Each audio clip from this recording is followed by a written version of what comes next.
Buenas noches, hermanos y hermanas, amigos, amigas, aquí desde la Parroquia de la Ascensión de la Iglesia Española Reformada Episcopal, la Comunión Anglicana, para celebrar nuestro oficio vespertino, como cada noche. Comenzamos siempre con una pequeña introducción a una intención de oración.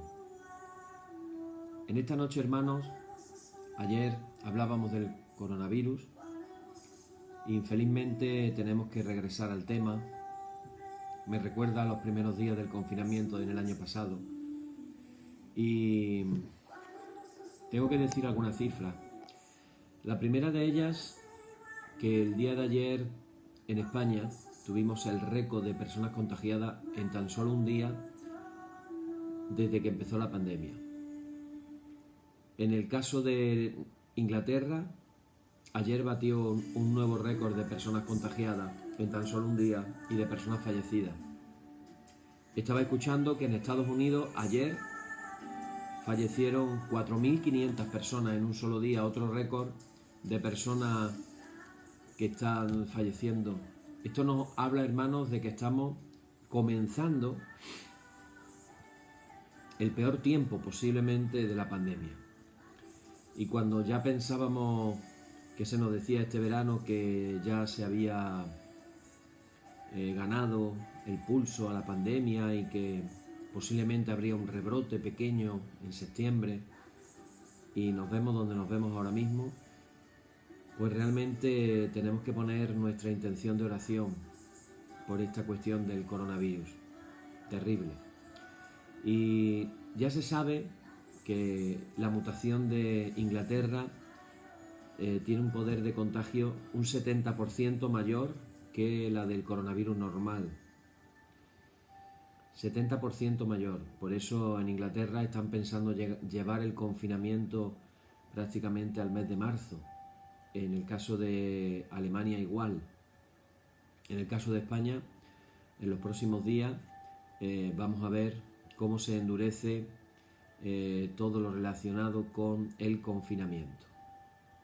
Venimos hablando, hermanos y hermanas, en estos días acerca de ser conscientes de los tiempos en los cuales estamos viviendo.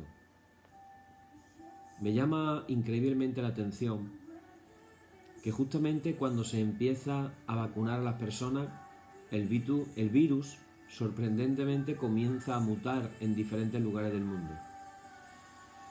De hecho, el país que más vacunas lleva puestas, Inglaterra, es el país que primero nos habla de una mutación del virus. Pareciera como cuando comenzamos a vencerlo un poquito, se nos hace más fuerte y busca otros argumentos para poder seguir haciendo daño. Es muy curioso. Y junto a esto, hermanos, tengo también que anunciar que tenemos que poner en oración a los Estados Unidos, que no se nos puede olvidar que son la primera potencia del mundo, y si vemos el mundo bajo los ejes, podríamos decirlo así, los ejes del bien y del mal, aquí habrá lógicamente muchas discrepancias, ¿no? Pero es verdad que existen ejes del bien y del mal, y Estados Unidos hasta la fecha ha sido el catalizador por el bien. Leía una frase que parece una broma, pero que tiene mucha profundidad, aunque parece un juego de palabras nada más.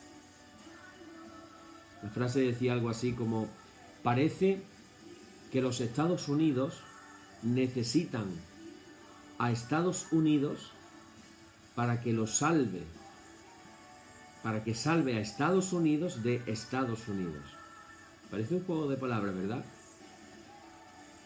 Si alguien ha escuchado hoy las noticias sabrá que se están convocando manifestaciones como las que sucedieron en el Capitolio, en los principales centros políticos de los 50 estados en Estados Unidos para este fin de semana, que se están llevando a 20.000 soldados de la Reserva Federal, de la Reserva Nacional para poder defender el Capitolio frente a los días previos a que John Biden sea instituido como el presidente. Hoy se ha votado a favor del segundo impeachment contra Donald Trump. Y hermanos, oremos. Oremos porque la situación nunca en la historia de Estados Unidos se ha visto algo así. Así que tenemos tantos argumentos. Si a eso le sumamos el cambio climático y le sumamos tantas cosas que están pasando en el mundo, podemos decir perfectamente que cuando menos los tiempos que estamos viviendo son tiempos complicados, tiempos difíciles. Ayer decía yo que ya hay gente que están hablando de tiempos apocalípticos. Yo sé que eso suena como muy exagerado, pero tenemos que recordar que el apocalipsis se ha ido dando en diferentes etapas en la historia de la humanidad, desde que fue profetizado hace 2000 años, pero no se ha dado en un cumplimiento completo. Estamos viviendo actualmente tiempos en que cuando menos podemos decir que muchas de las señales de las que se habla en Apocalipsis están cuadrando con las que estamos viviendo nosotros. Así que recordemos a las 10 vírgenes y procuremos ser de las 5 vírgenes que trataron de tener sus lámparas llenas de aceite, para que cuando llegue el novio, por lo menos nos encuentre a todos preparados. Como decían los primeros cristianos constantemente, Maránnata, ven Señor Jesús. Así que hermanos, yo os pido en esta noche que hagamos una oración por nuestro país, de una manera especial, pero también por el resto del mundo, por lo que está aconteciendo en el coronavirus actualmente. Los hospitales llenándose y se van a llenar de más gente todavía, más gente muriendo, más gente contagiándose, y eso que no hemos hablado de la situación económica que está provocando todo este problema. Pongamos los ojos fijos en Jesús, el autor y el consumador de la fe. Oremos, hermanos. Padre, en esta noche te agradecemos tanto por poder estar con tranquilidad en tu presencia, acercarnos a ti confiadamente al trono de la gracia, sabiendo que en ese trono es donde podemos encontrar el oportuno socorro. Señor, traemos nuestras vidas delante de ti y queremos orar en esta noche de una manera especial por la situación del COVID en nuestro país y en el resto del mundo. Tantas familias que están perdiendo gente, tantas personas que están sufriendo las consecuencias del COVID aún después de haber superado la enfermedad, tantas empresas que están sufriendo el problema de los confinamientos para las economías, para las empresas. Y también, Señor, queremos pedirte de una manera especial por los Estados Unidos, por los días que vienen para ellos, y queremos pedirte, Señor, que tú traigas luz a todo lo que está pasando allí, que en medio de la oscuridad que pueda haber, que tu luz sea manifiesta, que traigas claridad en las personas, que ese pueblo que se encuentra extremadamente desunido en estos momentos, tú le puedas traer la luz para que puedan unirse nuevamente en un solo pueblo. Te lo pedimos todo en el nombre de Jesús. Amén. Y así damos comienzo, hermanos, a nuestra liturgia, diciendo en el nombre de Jesucristo, nuestro Señor, sea luz y paz. Amén. Desde el nacimiento del sol hasta donde se pone, sea alabado el nombre del Señor. Sea el nombre del Señor bendito desde ahora y para siempre. Oh Dios, cuyo nombre es bendito desde la salida del sol hasta su ocaso, llena de ciencia nuestros corazones y abre nuestros labios en tu alabanza, para que como eres bendito con el debido honor por todos los siglos, así seas alabado de oriente a occidente por todas las naciones. Amén. Por tu misericordia, oh Dios nuestro, que eres bendito y vives y gobiernas todas las cosas por los siglos de los siglos. Amén. Decimos ahora nuestro párrafo número 4, que dice: las obras de las manos del Señor son verdad y juicio, fieles son todos sus mandamientos. Oíd el resumen que nuestro Divino Maestro ha hecho de los mandamientos de Dios. Amarás al Señor tu Dios con todo tu corazón, con toda tu alma y con toda tu mente. Este es el primero y el grande mandamiento, y el segundo es semejante a este. Amarás a tu prójimo como a ti mismo. De estos dos mandamientos pende toda la ley y los profetas, y a nosotros, discípulos suyos, nos ha dado Jesús un mandamiento nuevo diciendo: Este es mi mandamiento, que os améis los unos a los otros como yo os he amado. En esto conocerán todos que sois mis discípulos, si tuvierais amor los unos con los otros. Oremos, hermanos. Señor Jesucristo, sin cuya ayuda nada podemos hacer, vive en nosotros y capacítanos con tu gracia para que, llevando mucho fruto, demos gloria al Padre Celestial. Amén.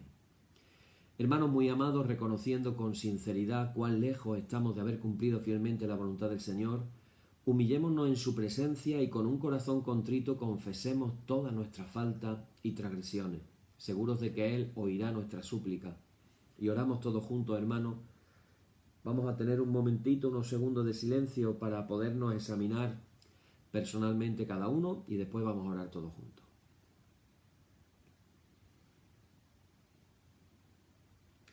Padre omnipotente y misericordioso, la confusión y la vergüenza no nos deja levantar nuestro rostro en tu presencia. Por eso, con humildad y dolor de corazón, confesamos que nos hemos desviado de tu sendero y como ovejas perdidas hemos andado descarriados fuera de tus caminos.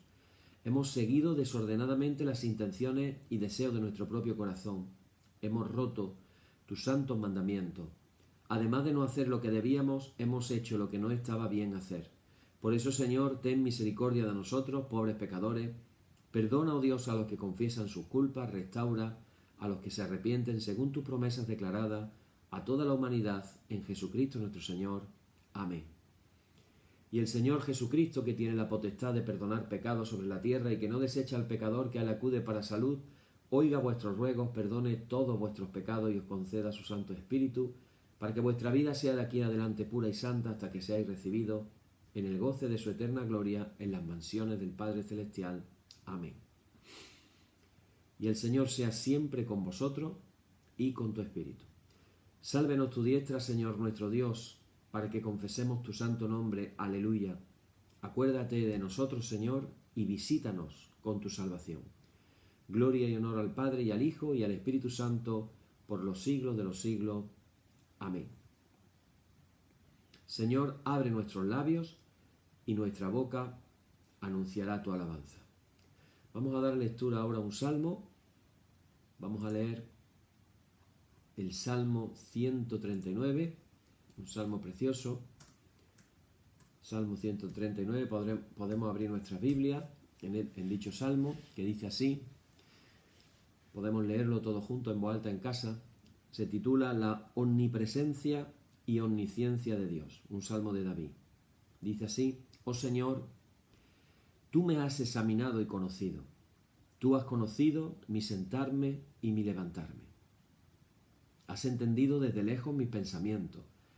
Has escudriñado mi andar y mi reposo, y todos mis caminos te son conocidos. Pues aún no está la palabra en mi lengua, y he aquí, oh Señor, tú la sabes toda. Detrás y delante me rodeaste, y sobre mí pusiste tu mano. Tal conocimiento es demasiado maravilloso para mí. Alto es, no lo puedo comprender. ¿A dónde me iré de tu espíritu? ¿Y a dónde huiré de tu presencia? Si subiere a los cielos, allí estás tú, y si en el Seol hiciere mi estrado, he aquí, allí tú estás. Si tomare las alas del alba y habitare en el extremo del mar, aún allí me guiará tu mano y me asirá tu diestra. Si dijere, ciertamente las tinieblas me encubrirán, aún la noche resplandecerá alrededor de mí. Aún las tinieblas no encubren de ti, y la noche resplandece como el día. Lo mismo te son las tinieblas que la luz. Porque tú formaste mis entrañas, tú me hiciste en el vientre de mi madre. Te alabaré porque formidables, maravillosas son tus obras. Estoy maravillado y mi alma lo sabe muy bien. No fue encubierto de ti mi cuerpo, bien que en oculto fui formado y entretejido en lo más profundo de la tierra. Mi embrión vieron tus ojos, y en tu libro estaban escritas todas aquellas cosas que luego fueron formadas, sin faltar una de ellas. Cuán precioso me son, oh Dios, tus pensamientos, cuán grande es la suma de ellos. Si los enumero, se multiplican más que la arena. Despierto y aún estoy contigo. De cierto, oh Dios, harás morir al impío, apartaos pues de mí, hombre sanguinario. Porque blasfemias dicen ellos contra ti, tus enemigos toman en vano tu nombre. No odio, oh Señor, a los que te aborrecen y me enardezco contra tus enemigos. Los aborrezco por completo, los tengo por enemigos. Examíname, oh Dios, y conoce mi corazón, pruébame y conoce mis pensamientos y ves si hay en mí camino de perversidad y guíame en el camino eterno. Gloria y honor al Padre y al Hijo y al Espíritu Santo por los siglos de los siglos. Amén.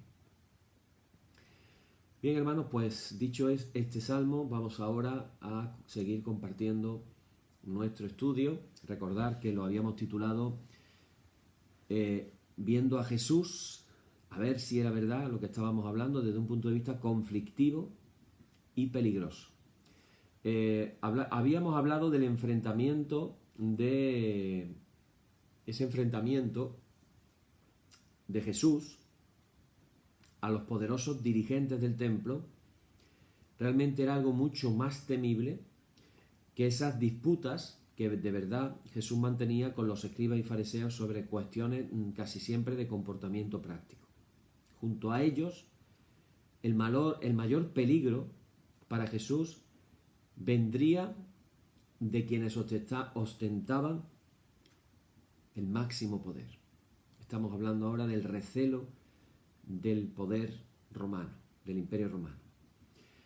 Y es que el anuncio que hace Jesús de la implantación inminente del reino de Dios, acordaros que el Imperio Romano, o sea, la Basilea Romana, hablaba de la Pax Romana, implantada por todo su Basilea. Y Jesús hablaba de que estaba irrumpiendo la Basilea Teu, es decir, la Basilea de Dios. Y claro, esa implantación inminente del reino de Dios, con su visión crítica de la situación en la que se estaba, acordaros que decíamos, Dios no estaba contento con la situación del Imperio Romano y de las injusticias y de la manera en que se trataba a muchos seres humanos. Así que la visión era crítica. Ese programa de solidaridad con los excluidos y su libertad representaban una radical y peligrosa alternativa al sistema impuesto por Roma. Jesús se fue convirtiendo para ellos en algo así como un profeta inquietante, una fuente de preocupación primero, al principio. Me recuerda en cierta manera lo que hablaban de Lutero cuando empezó a decir cosas y decía el Papa, ese frailecillo, como diciendo, ¿ese quién es? Es verdad, era un frailecillo y el otro era el Papa de Roma, una gran diferencia, en aquella época todavía más. Y con Jesús era el profeta inquietante, una fuente de preocupación primero, después pasó a ser un peligro potencial de subversión más tarde, pero según se iba conociendo mejor, se iba valorando el impacto de su actuación. Eso quiere decir, hermano y hermana, que en realidad, por las palabras y los gestos y las cosas que Jesús decía, podía haber sido ejecutado en cualquier territorio controlado por Roma. Hablamos, por ejemplo, de Galilea, donde quien reinaba era Herodes Antipas, que era un vasallo fiel del emperador romano, pero también podía haber sido ejecutado en Judea, donde gobernaba directamente el prefecto romano. Aunque Jesús actúa, sobre todo en Galilea, es curioso que no es Antipas quien lo ejecuta. Sin duda, Antipas tenía que haber oído hablar de Jesús. ¿Cómo no iba a haber oído hablar de Jesús? Conoce la vinculación que tiene con el Bautista, su posible peligrosidad. Tal vez en algún momento anda tras sus pasos, pero nunca llega a detenerlo.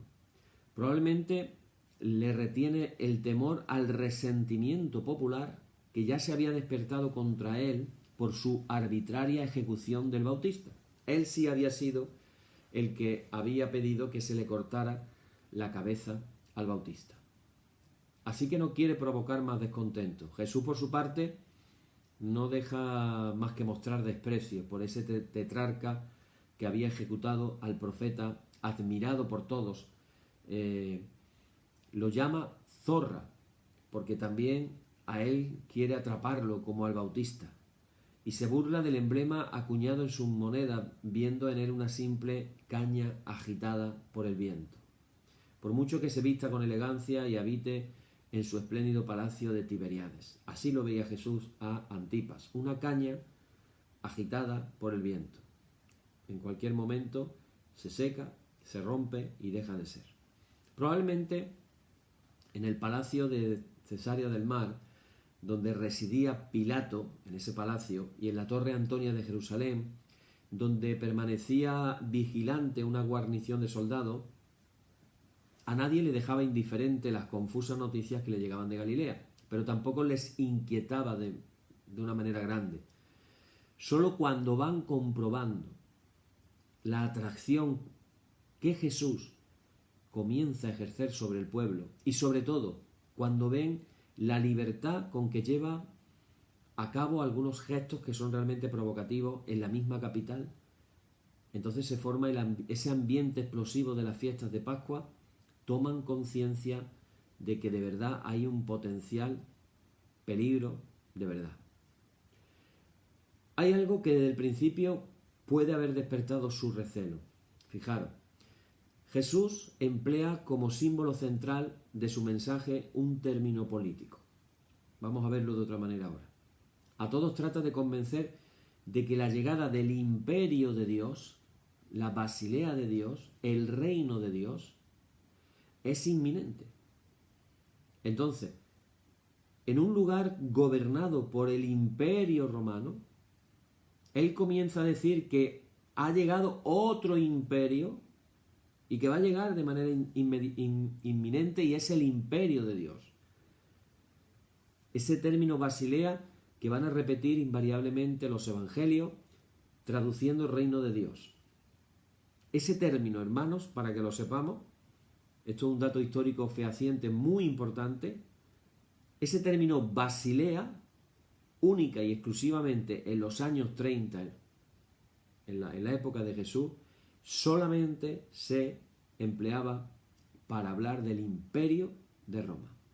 Quiere decir que es el César de Roma el que con sus legiones establece, como hemos dicho antes, la Pax Romana e impone su justicia al mundo entero. Es el César el que se supone que proporcionaba bienestar, seguridad a los pueblos, exigiendo, eso sí, a cambio de su protección, una implacable tributación. Claro, aquí surge la pregunta: ¿qué pretende ahora Jesús al invitar a la gente a entrar en el imperio de Dios? Que a diferencia de Tiberio, ni busca poder, riqueza y honor, sino que lo que busca es justicia y compasión, precisamente para los más excluidos y humillados del imperio romano. Oírle hablar de un imperio, aunque le llame de Dios, no habría sido muy tranquilizador para aquellas autoridades romanas, porque construir un imperio diferente sobre la base de la voluntad de Dios era una crítica radical a Tiberio, el César, que por cierto era un pervertido. No hay calificativos para hablar de este hombre. En la isla a la que él mismo se marchó como para darse la vida padre. En fin, no lo voy a decir porque era un depravado, lo miremos por donde lo miremos. Tiberio, el César. Pero claro, no es el lenguaje de Jesús lo que más le inquieta. Lo que más le inquieta es su posicionamiento. ¿Por qué? Porque el profeta de Galilea está repitiendo de manera machacona, una vez, otra vez, que en el proyecto de Dios tienen prioridad precisamente los más excluidos imaginados por el Imperio Romano. Ese hombre está diciendo a todos que la voluntad de Dios está, ojo, en contradicción con la del César. La voluntad de Dios está en contradicción con la del César. Y en estos estudios que estamos haciendo, hablando de hace 2000 años, ¿cuántas veces nos vamos a encontrar hablando de lo que pasaba entonces y resulta que se parece tanto a lo que pasa ahora? Y resulta de que nuestros gobiernos hacen tantas cosas en contra de la voluntad de Dios. Se están haciendo cosas tan terribles, tan horribles. Tremendas cosas. Y ahí estaba Jesús, diciéndole a todos que la voluntad de Dios está en contradicción con la del César. Un mensaje claro para quien lo quiera escuchar. Hay que refundar la sociedad sobre otras bases, restaurando la verdadera voluntad de Dios. ¿Os acordáis cuando hablábamos del discernimiento espiritual y hablábamos cómo elegir la voluntad de Dios es elegir donde Dios está? Y elegir donde está Dios es donde está la justicia, la paz, el amor, la vida. Fíjate, 4 cosas: justicia, paz, verdad, vida, amor. Ahí está Dios. En esas cosas contrarias, ahí no está Dios. ¿Y cuántas veces nuestros gobiernos precisamente se mueven en lo contrario? Así que es un mensaje claro.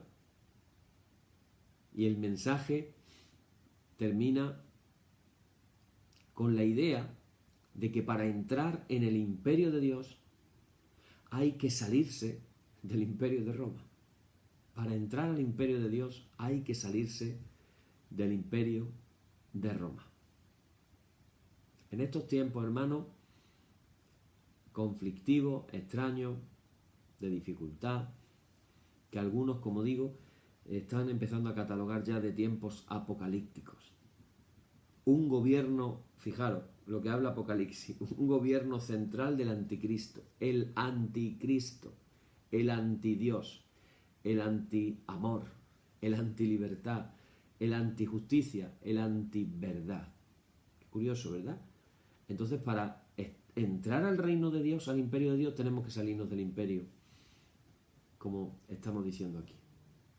Jesús ciertamente, por otro lado, Él no está pensando ni mucho menos en una sublevación suicida contra Roma, pero evidentemente su actuación para los romanos es peligrosa. Esa es la realidad. Allí por donde pasa se enciende una esperanza. Jesús era portador de esperanza. Hermanos, tenemos que ser discípulos de Jesús y ser portadores de esperanza. La esperanza de los desposeídos, con una pasión desconocida hasta entonces, diciendo cosas como: dichosos, felices los que no tenéis nada, porque es vuestro el reino de Dios, el imperio de Dios. Cuando se encuentra en una aldea con gente hambrienta, les contagia su fe. Dichosos los que tenéis hambre, porque comeréis. Si ve a campesinos hundidos en la impotencia, le grita su convicción: dichosos los que ahora lloráis, porque reiréis. Su palabra es una palabra de fuego.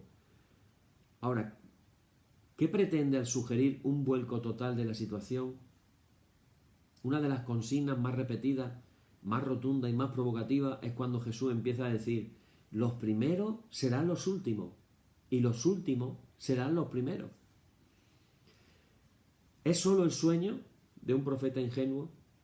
Jesús sabe que el cambio nunca se podría lograr luchando contra las legiones romanas. ¿Cuántas veces los cristianos han pensado que la solución era coger las armas? Lo vemos a día de hoy. No tenemos que irnos siglos atrás.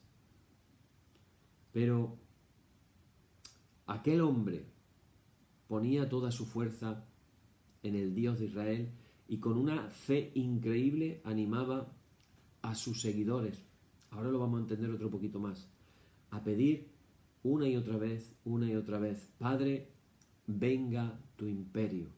Padre, venga tu Basilea, venga tu reino. ¿En qué podía terminar todo aquello? Las autoridades romanas oyen hablar también de sus sanaciones y ese extraño poder que tiene para liberar a la gente de fuerzas demoníacas. Al parecer, Jesús se siente comprometido en un combate entre Dios y las fuerzas del mal que dominan a la gente. No nos resulta fácil a nosotros captar esa tragedia político-religiosa que se vive en Israel. Imaginaros, ellos eran el pueblo elegido de Dios y sin embargo estaban viviendo sometidos al poder maléfico de Roma. Así que ellos pensarían: si Dios es el que controla la historia, ¿por qué tener que vivir sometidos a los dioses de Roma? ¿Dónde estaba su Dios? Así que en ese contexto, hasta los exorcismos que hacía Jesús cobraban una fuerza insospechada. Si Dios, como piensa él, está venciendo a Satán, es que los días de Roma ya están contados. Y efectivamente, años después, los imperios de Roma fueron completamente vencidos y la civilización romana, el imperio romano, cayó por completo. Esa es la realidad. Ahora, más les tuvo que inquietar la postura ambigua de Jesús sobre el tributo exigido por Roma, si es que alguna vez le llegó esa noticia. Era un tema importante. Hacía todavía pocos años que había estallado con virulencia especial, y es que en el año 6, en el cual Jesús tendría, no se sabe bien si entre 10 o 12 años, al ser destituido Arquelao como tetrarca de Judea, Roma pasaría a gobernar directamente la región. En adelante sucede que los tributos van a pagarse directamente al prefecto romano y no a una autoridad judía subordinada a Roma. Estamos hablando de una nueva situación que va a provocar una reacción fuerte promovida por un tal Judas, oriundo de Galilea, y de un fariseo llamado Sadoc. El planteamiento iba a la raíz. Si Dios es el único Señor y dueño de Israel, entonces significa que pagar tributo al César sería negar el señorío de Dios de la alianza sobre Israel. Ese era en realidad el sentir prácticamente de todos, solo que Judas y Sadoc lo van a plantear de una manera radical. Entonces ellos van a decir que los judíos deben aceptar el imperio exclusivo de Yahvé sobre la tierra de Israel y negarse a pagar el tributo del César. Roma sencillamente terminó con aquel movimiento, pero las discusiones no cesaron, no terminaron. En algún momento llegan a planteárselo al mismo Jesús y le preguntan: ¿es lícito pagar tributo al César o no? ¿Pagamos o dejamos de pagar? Esa es la pregunta. ¿Pagamos o dejamos de pagar? Claro, un planteamiento muy delicado para Jesús. Si respondía negativamente, significaba ser acusado de rebelión contra Roma. Pero si aceptaba la tributación, quedaba desacreditado ante la gente de aquellos pueblos, que vivían, por cierto, exprimidas por los impuestos, y a las que quiere y defiende tanto. Jesús les pide que le enseñen la moneda del impuesto. Él no la tiene, ni siquiera tenía una moneda del impuesto, para aquellos que piensan que Jesús era rico. Y claro, después les pregunta por la imagen que aparece en aquel denario de plata. La imagen representa a Tiberio y a la leyenda que dice, en latín, lógicamente, Tiberius César Augusti Filius Augustus. Y en el reverso de la moneda se puede leer Pontifex Maximus. El gesto de Jesús ya es clarificador. Los adversarios viven esclavos del sistema, pues al utilizar aquella moneda acuñada con símbolos políticos y religiosos están reconociendo la soberanía del emperador. En realidad no es el caso de Jesús, porque él no vive manejando ese tipo de monedas. Él está dedicado a los pobres, a los excluidos del imperio. podríamos decir que Jesús no estaba realmente bajo el imperio de César, porque él había entrado en el reino de Dios. Claro, desde esa libertad él proclama su postura y él dice aquella frase tan sabia: devolver al César lo que es del César y a Dios lo que es de Dios. Claro, estaría sugiriendo pagar el tributo para evitar nuevas masacres como en el pasado. Estaba invitando a no reconocer ningún César por encima de Dios. Coincide su postura con el planteamiento defendido por Judas y Sadoc. Así que esta frase de Jesús parece que encierra un conflicto de lealtades entre Dios y el César. Pero ¿puede haber para Jesús algo que no pertenezca a Dios? ¿Qué puede ser solo del César? Su dinero, nada más. ¿No estará Jesús hablando a los que manejan esos denarios de plata? Podría ser el mensaje, tal vez sencillo, algo así como: si os estáis beneficiando del sistema y colaboráis con Roma, cumplid vuestras obligaciones con los recaudadores y devolver al César lo que viene de él.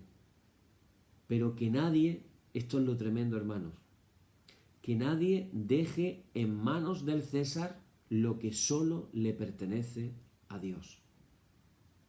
Jesús lo había repetido muchas veces. Los pobres son de Dios, los pequeños son sus hijos predilectos. El reino de Dios les pertenece. Nadie ha de abusar de ellos, ni siquiera el César. Claro, la posición de Jesús es muy hábil y parece como que estuviera sorteando la trampa que le habían tendido, pero claro, Lucas indica más tarde que Jesús fue acusado ante Pilato precisamente, fijaros qué curioso, de andar alborotando al pueblo y prohibiendo pagar tributos al César. Esa fue una de las acusaciones.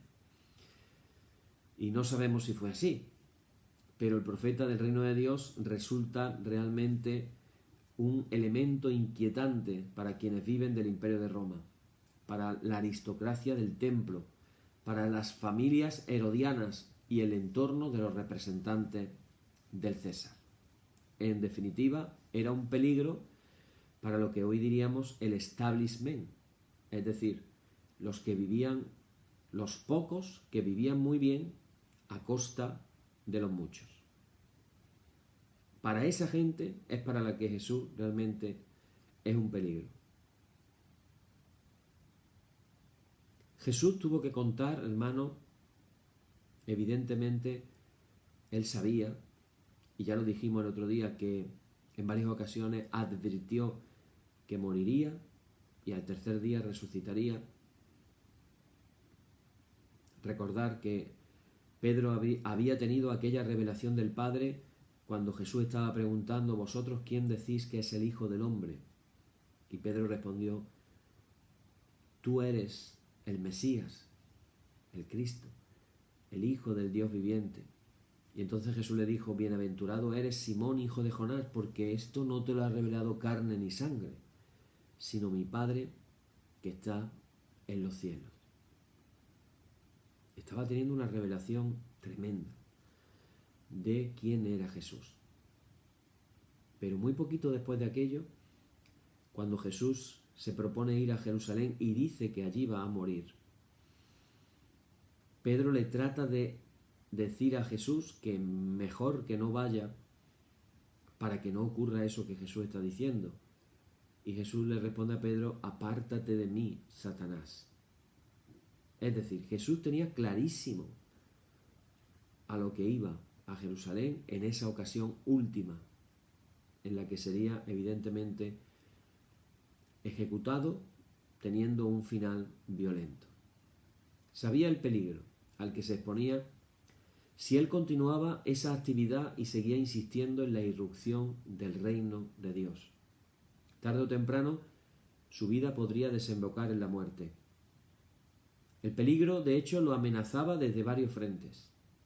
Mientras recorría las aldeas de Galilea, tal vez no pensaba tanto en que pudiera intervenir Pilato, que fue realmente quien lo ejecutó al final.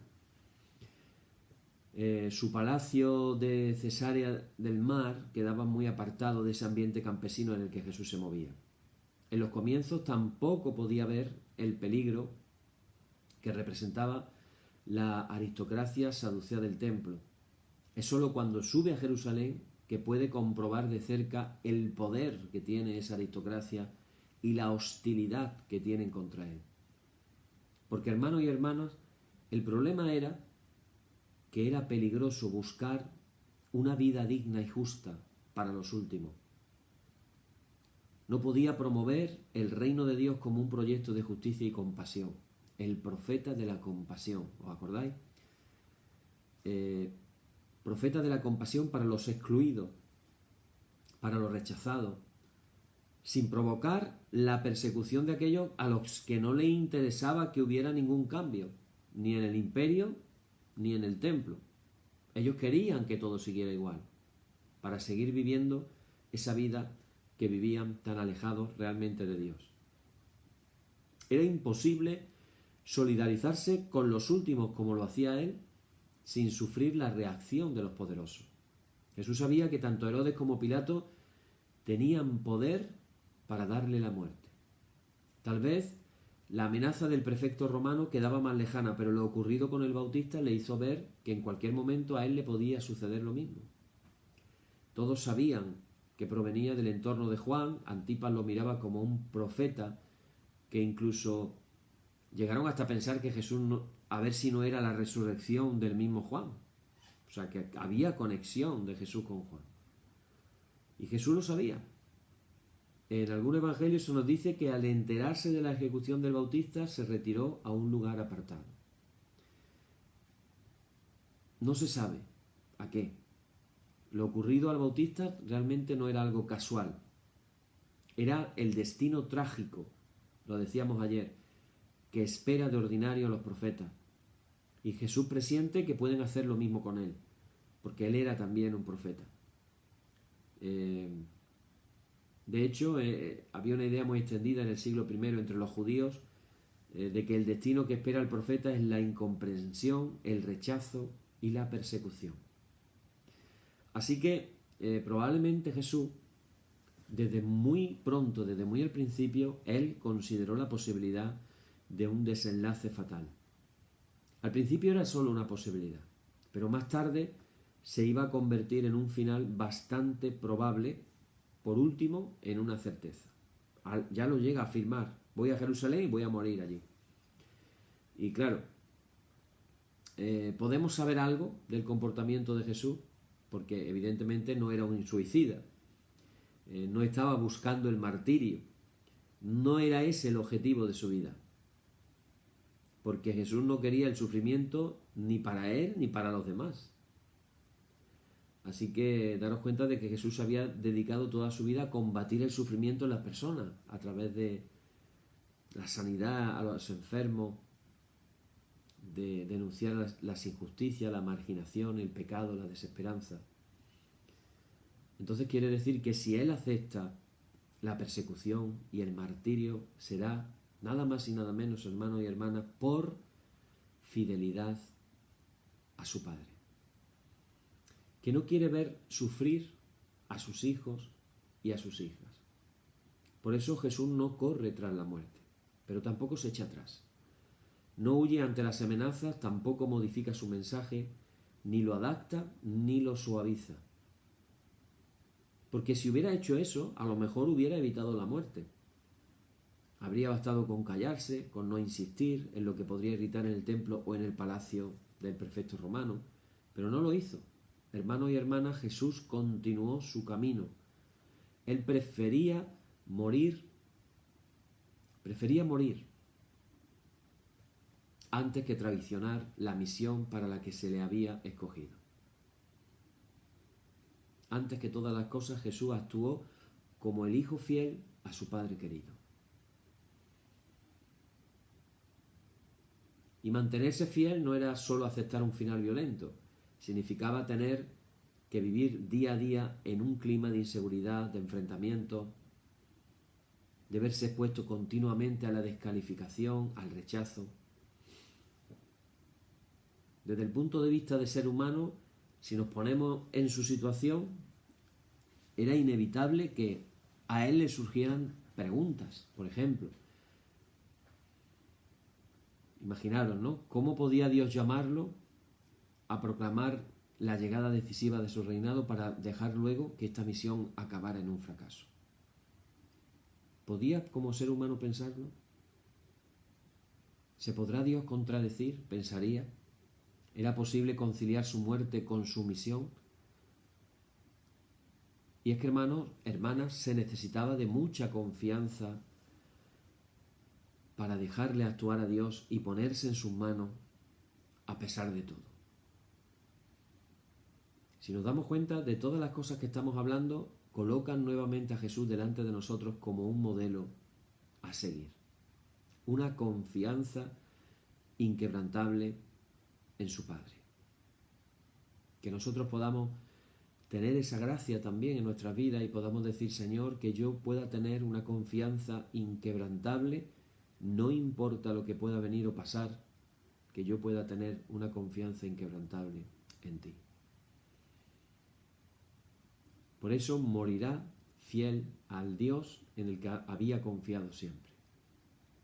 Seguirá acogiendo a pecadores y excluidos, aunque su actuación irrite, y si terminan rechazándolo, morirá como un excluido, pero con su muerte confirmará lo que ha sido su vida entera, confianza total en un Dios que no rechaza ni excluye a nadie de su perdón. Seguirá anunciando el reino de Dios a los últimos, identificándose con los más pobres, con los despreciados del imperio, por mucho que moleste en los caminos, en los ambientes cercanos al gobernador romano. Si un día lo ejecutan en el suplicio de la cruz, reservado para los esclavos, sin derecho a nada, morirá como el más pobre y despreciado de todos, pero con su muerte sellará para siempre su mensaje de un Dios defensor de todos los pobres, oprimidos y perseguidos por los poderosos. Seguirá amando a Dios, como decimos en nuestro oficio vespertino, amando a Dios con todo el corazón, y no le dará a ningún César y a ningún sumo sacerdote lo que es solo de Dios. Seguirá defendiendo a sus pobres hasta el final. Aceptará la voluntad de Dios, incluso ahora que parece que se le presenta bajo una forma de martirio. A pesar de su dolor y su miedo a terminar torturado en el patíbulo de la cruz, no vio contradicción entre la instauración definitiva del reino de Dios y su aparente fracaso como mensajero. Más allá de su muerte, el reino de Dios alcanzará su plenitud. Así que, hermanos, nos encontramos con, voy a decir una última frase, un último versículo que dijo Jesús mismo, dijo, el Hijo del Hombre no ha venido para que le sirvan, sino para servir y dar su vida en rescate por muchos. Dar su vida en rescate por muchos. Dar su vida en rescate por muchos. Esta existencia de Jesús no para sí mismo, sino para los demás. Una existencia que constituye el ser mismo de Jesús y de su misión redentora. Era el mes de Nisan del año 30. Las lluvias de invierno habían ido cesando suavemente, la primavera comenzaba a despertarse en aquellas colinas de Galilea, despuntaban los brotes de la higuera, y a eso Jesús les recordaba todos los años la cercanía inminente del reino de Dios, llenando el mundo de vida nueva. Un clima agradable. La gente se preparaban para subir en peregrinación a Jerusalén a celebrar la gran fiesta de la Pascua. Desde Galilea tardaban unos 3 o 4 días de camino. Pasaban la noche cómodamente al aire libre. La luna iba creciendo, con lo cual iba iluminando la noche cada vez más. Llegado el día de la Pascua, la luna estaría llena. Y Jesús le comunica su decisión a los suyos. Quería subir a Jerusalén como peregrino, acompañado de sus discípulos y discípulas. ¿Qué motivos le impulsaban? ¿Quería sencillamente unirse a su pueblo para celebrar la Pascua como un peregrino más? ¿Se dirigía a la ciudad santa para guardar allí la manifestación gloriosa del reino de Dios? ¿Querría desafiar a los dirigentes religiosos de Israel para provocar una respuesta que arrastrara a todos a acoger la irrupción de Dios? ¿Estaba buscando confrontar a todo el pueblo y urgir la restauración de Israel? Nada se sabe con certeza. Hasta ese momento Jesús se ha dedicado a anunciar el reino de Dios por las aldeas de Galilea, pero su llamada está dirigida a todo Israel. Es normal que en un determinado momento dirija su mensaje también a Jerusalén. Es la ocasión ideal. La ciudad santa era el centro del pueblo elegido y ahí llegaban judíos dispersos de todo el mundo. Probablemente va a seguir la ruta más oriental para peregrinar hasta la ciudad santa. Desde el Monte de los Olivos se divisa toda la ciudad. A lo lejos, en el punto más elevado, el antiguo palacio de Herodes con sus fastuosas salas y sus jardines convertido en sede ocasional del prefecto romano. Pudiera ser que estaba allí Pilato para vigilar de cerca la fiesta de la Pascua.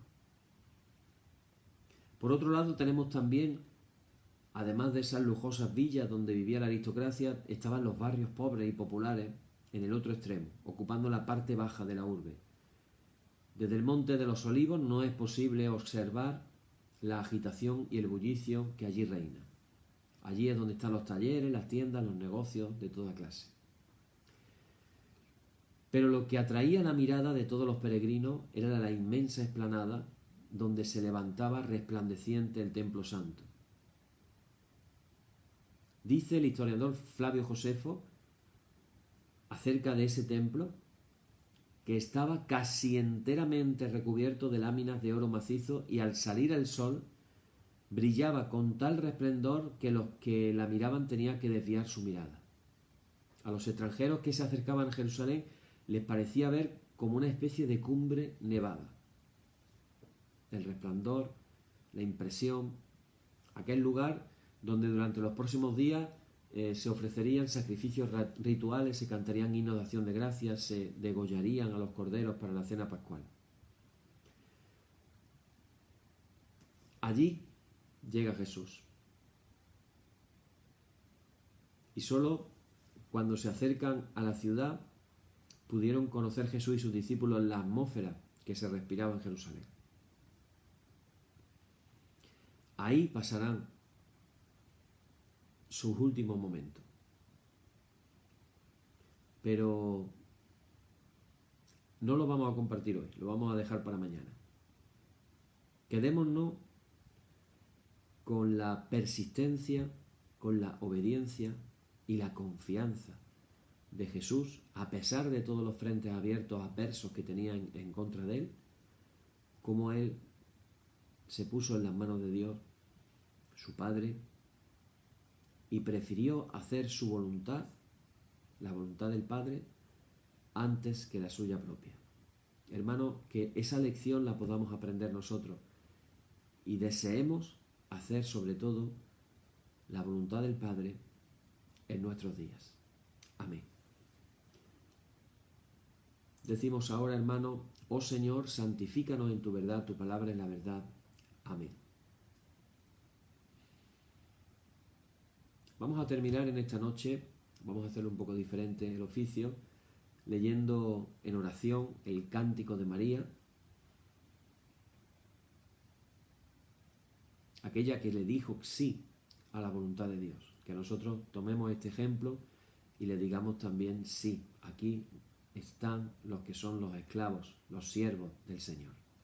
Dice así: engrandece mi alma al Señor y mi espíritu se regocija en Dios mi Salvador, porque ha mirado la bajeza de su sierva, pues he aquí desde ahora me dirán, bienaventurada todas las generaciones, porque me ha hecho grandes cosas el poderoso. Santo es su nombre, y su misericordia es de generación en generación a los que le temen. Hizo proezas con su brazo, esparció a los soberbios en el pensamiento de sus corazones, quitó de los tronos a los poderosos y exaltó a los humildes. A los hambrientos colmó de bienes y a los ricos envió vacíos. Socorrió a Israel su siervo, acordándose de la misericordia de la cual habló a nuestros padres, para con Abraham y su descendencia para siempre. Gloria y honor al Padre y al Hijo y al Espíritu Santo por los siglos de los siglos. Amén. Y ahora sí vamos a hacer, hermanos, la oración que Jesús nos enseñó y decimos todos juntos: Padre nuestro que estás en los cielos, santificado sea tu nombre, venga tu reino, hágase tu voluntad como en el cielo, así también en la tierra. El pan nuestro de cada día dánosle hoy y perdónanos nuestras deudas, así como nosotros perdonamos a nuestros deudores. Y no nos dejes caer en la tentación, mas líbranos del mal. Amén. Líbranos del mal y confírmanos en tu temor, con toda obra buena, oh Trinidad, Dios nuestro, que eres bendito, y vives y gobiernas todas las cosas por los siglos de los siglos. Amén. Señor, muéstranos tu misericordia y danos tu salud. Llena a tus ministros de virtudes y da alegría a tu pueblo escogido. Acuérdate siempre de esta congregación que tú has poseído desde el principio. Oh Dios, purifica nuestros corazones y no quites de nosotros tu Santo Espíritu. Por la tarde, de mañana y al mediodía, justo es, oh Señor, que te alabemos. Señor Dios omnipotente, que de la tarde, la mañana y el mediodía has hecho un día solo y has mandado al sol que conozca su ocaso, abre, te rogamos, las tinieblas de nuestros corazones y brillando tú en ellos te conozcamos como Dios verdadero y luz eterna. Amén. Por tu misericordia, oh Dios nuestro, que eres bendito y vives y gobiernas todas las cosas por los siglos de los siglos. Amén. Hermanos y hermanas, en el nombre de Jesucristo nuestro Señor, terminemos con paz. Gracias sean dadas a Dios. Amén. Y la paz que al subir a los cielos dejó Jesús a sus discípulos sea siempre con vosotros en toda su plenitud, y la bendición de Dios el Padre Omnipotente y del Hijo y del Espíritu Santo descienda sobre vosotros y more en vosotros eternamente. Amén. Bien, que el Señor nos guarde, que el Señor nos bendiga, que el Señor nos ayude en todo, cuidémonos mucho, tengamos en oración, como decíamos al principio del oficio, la situación creciente de los contagios de COVID y la situación en los Estados Unidos. Estemos orando por todas estas cosas para que el Señor nos ayude en estos tiempos complicados. Que el Señor nos bendiga. Nos vemos mañana. Amén.